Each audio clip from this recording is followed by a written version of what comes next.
We have Katie O'Hagan, who's actually our executive secretary, and the one who did the painting of the self-portrait on the life raft. We have Susan Lyons standing next to her, who came all the way up from North Carolina. And Scott Burdick, also came all the way up from North Carolina. Great. Who else do we have? Peter Fiore. Peter Fiore is actually one of our competition winners. He's the newest member into our organization who did the landscape, that beautiful sunlit landscape in the back. Teresa. And our other winner is Teresa Elliott, right here, who did the numerous. Our third place winner could not be here today, so he did the piece opposite Katie O'Hagan's. We also have Patricia Lockwood, our vice president. She did piece of weights on the far side of the wall. And we have, of course, Max Ginsberg, who some of you may know from his work. And Nanette Floor, another honorary member who has the lovely portrait of her father on the other side of the wall. And am I missing anybody? And Tom Valente, of course. Well, Tom's last because Tom is one of our founding members and advisors. He's also president of Allied Artists of America. His painting is right behind him. And Tom is going to come up and he would like to say a few words about the organization. Great, thank you. Thank you all for coming to this exhibition, which, in not just my opinion, but in view of many others, is without a doubt one of the most impressive compilations of art from the highest echelon of artists throughout the nation, all in one place. It's very unusual to see that, and when you go to shows, and unless you're in a museum. Well, we are in a museum, aren't we? But in terms of contemporary now artists, you'll go to exhibitions and you'll see a painting of this guy or this guy's or whatever. But all together as one is unheard of. It's unprecedented. The organization now has had, already behind it, is two major exhibitions, this one and the one that was held last year at the National Arts Club, and two very successful online exhibitions as well, all of which were spearheaded by Paul McCormack, the president of ACOPAL. And, you would say, okay, well, two exhibitions, wow, two online things, whatever, but that becomes way more impressive when you take into account the fact that a year and a half ago, well, this time last year, ACOPAL didn't even exist.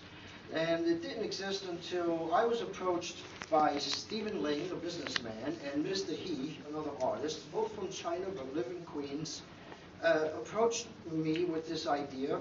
And on a Sunday afternoon in January, in 2010, right after the New Year, they came to the home of myself and my wife, Noha, and we sat for about 6 hours throughout the afternoon, hammering out the details of what this organization, or well, what Mr. He and Stephen Ling had envisioned this organization to be.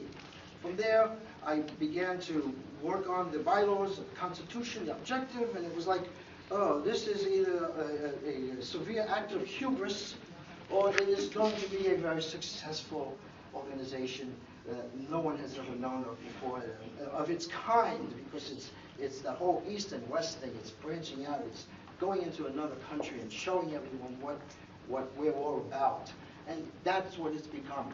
After we decided what all those things were going, how it was going to be put together, established, and the dreams or the hopes that we had to fulfill, we set out to find someone to run the organization.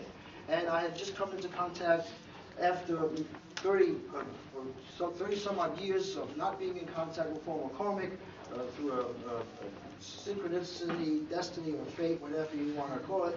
Paul McCormack retired from his portrait commission, very successful at that portrait commission career, and decided to come out to exhibit again. I happened to be president of Allied Artists of America, which I still am. We saw each other, and when Stephen Ling asked me to provide names of artists to be honorary members of the organization, the one that, well, I gave him a lot of names, but the one that stood out for me was Paul McCormack, because I didn't think that anyone other than Paul was capable of running such a massive, to take on such a massive undertaking as I knew this was going to be. Because Paul not only had the skills of a fine artist, he also has the, well, he's got everything that it takes to do something like this. And they've been going on about it. So when he came in, he brought Katie O'Hagan as the recording secretary and assistant to all of the layouts and plans that are made. She proofreads all of the copy and every such thing. And everything's gone very well. So as I said before, 2 of the shows were curated by Paul, and 2 of the online exhibitions. And then to round off to round things off, we needed one other person, which was the vice president, which we found in Patricia Whitewood. And so she has, so far, than any other vice president I have ever known or seen. She has been more proactive and positive, and she's done more for an organization than any other person in that position.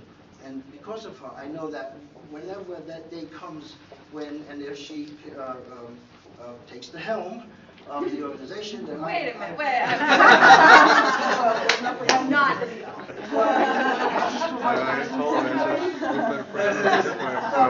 I did say in the event.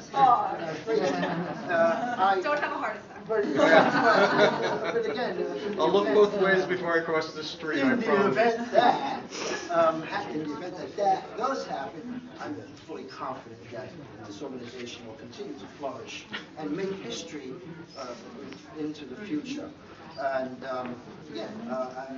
the organization is fortunate that I wasn't able to do it, because I don't think I could have done it quite the way that Paul has managed to take on this. It's just, I was enough of this. Well, neither was Paul, but you know, when you're thrown into the arena as such, you do what you can, because failure is not an option. Everybody here, all the children in the room hear that? Failure is not an option. And so, for my wife, I'd like to thank my wife. I have to thank my wife. I can't stop without thanking my wife for supporting me and being my closest to everything. So, thank you all for coming, and